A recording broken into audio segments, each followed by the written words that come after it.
بسم اللہ الرحمن الرحیم۔ السلام علیکم ورحمۃ اللہ وبرکاتہ۔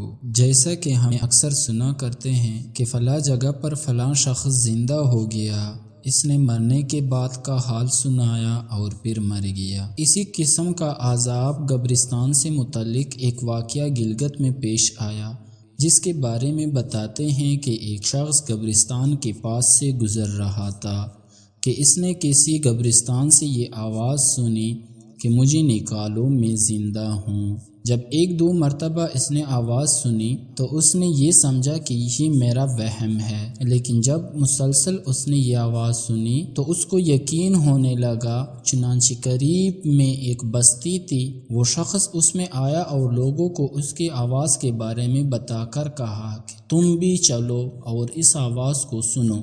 چنانچہ کچھ لوگ اس کے ساتھ آئے، انہوں نے بھی یہی آواز سنی اور سب نے یقین کر لیا کہ واقعی یہ آواز قبر سے آ رہی ہے۔ اب یقین ہونے کے بعد ان لوگوں کو مسئلہ پوچھنے کی فکر ہوئی کہ پہلے علماء سے یہ مسئلہ معلوم کرو کہ قبر کھولنا جائز ہے یا نہیں۔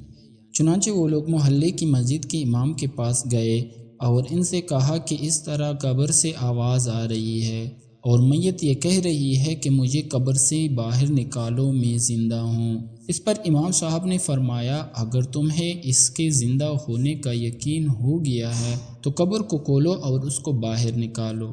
چنانچہ یہ لوگ ہمت کر کے قبرستان گئے اور جا کر قبر کھولی۔ اب جو ہی تختہ ہٹایا تو دیکھا اندر ایک عورت برہنہ حالت میں بیٹھی ہوئی ہے اور اس کا کفن گل چکا ہے۔ پھر لوگوں نے کہا کہ وہ عورت کہہ رہی ہے، جلدی سے میرے گھر سے میرے کپڑے لاؤ، میں کپڑے پہن کر باہر نکلوں گی۔ چنانچہ یہ لوگ فوراً دوڑ کر اس کے گھر گئے اور جا کر اس کے گھر والوں کو یہ واقعہ سنایا۔ اس کے کپڑے چادر وغیرہ لے کر آئے اور لا کر اندر پھینک دیے۔ اس عورت نے کپڑے کو پہنا اور چادر اپنے اوپر ڈالی، پھر تیزی سے بجلی کی طرح اپنی قبر سے نکلی اور دوڑتی ہوئی اپنے گھر کی طرف بھاگ گئی۔ گھر جا کر اس عورت نے ایک کمرے میں چھپ کر اندر سے کنڈی لگا لی۔ اب جو لوگ قبرستان آئے تھے دوڑ کر اس کے گھر پہنچے۔ ان کو وہاں جا کر معلوم ہوا کہ اس نے اپنے کمرے کے اندر کنڈی لگا رکھی ہے۔ ان لوگوں نے دستک دی کہ کنڈی کھولو۔ اندر سے اس عورت نے جواب دیا کہ میں کنڈی تو کھول دوں گی، لیکن کمرے کے اندر وہ شخص داخل ہو جس کے اندر مجھے دیکھنے کی تاب ہو، اس لیے کہ اس وقت میری حالت ایسی ہے کہ ہر آدمی مجھے دیکھ کر برداشت نہیں کر سکے گا، لہٰذا کوئی دل گردے والے شخص اندر آئے اور آ کر میری حالت دیکھیں۔ اب سب لوگ اندر جانے سے ڈر رہے تھے، مگر دو چار آدمی جو مضبوط دل والے تھے انہوں نے کہا کہ تم کنڈی کھولو، ہم اندر آئیں گے۔ اس نے کنڈی کھول دی اور کچھ لوگ اندر چلے گئے۔ لوگوں نے اندر جا کر دیکھا وہ عورت اپنے آپ کو چادر میں چھپائی بیٹھی ہوئی تھی۔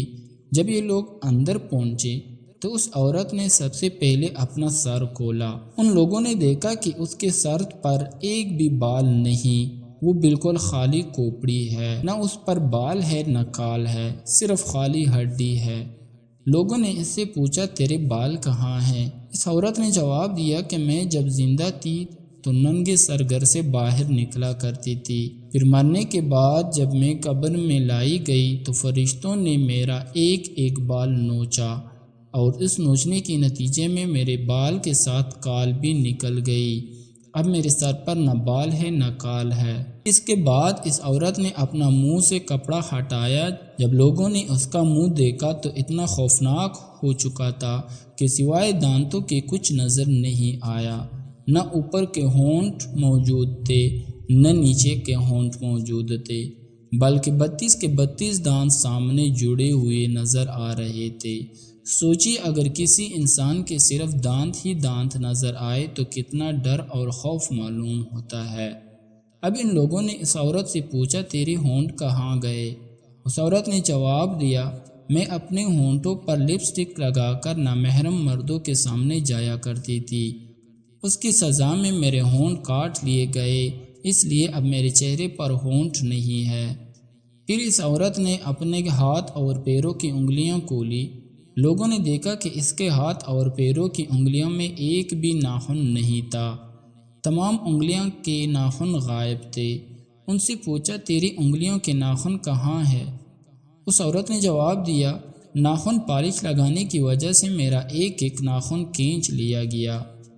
چونکہ میں یہ سارے کام کر کے گھر سے باہر نکلا کرتی تھی، اس لیے جیسے ہی میں مرنے کے بعد قبر میں پہنچی تو میرے ساتھ یہ معاملہ کیا گیا اور مجھے یہ سزا ملی کہ میرے سر کے بال بھی نوچ دیے گئے، میرے ہونٹ بھی کاٹ دیے گئے اور میرے ناخن بھی کھینچ لیے گئے۔ اتنی بات کرنے کے بعد وہ بے ہوش ہو گئی اور مردہ بے جان ہو گئی، جیسے لاش ہوتی ہے۔ چنانچہ ان لوگوں نے دوبارہ اس کو قبرستان میں پہنچا دیا۔ محترم خواتین حضرات، اللہ کا یہ عبرت دکھانا مقصود تھا کہ دیکھو اس عورت کا کیا انجام ہوا اور اس کو کتنا ہولناک عذاب دیا گیا۔ اس لیے بے پردہ خواتین اس واقعے سے عبرت لے اور ان گناہوں سے توبہ کرے جس کی سزا بروز قیامت بہت سخت ہے۔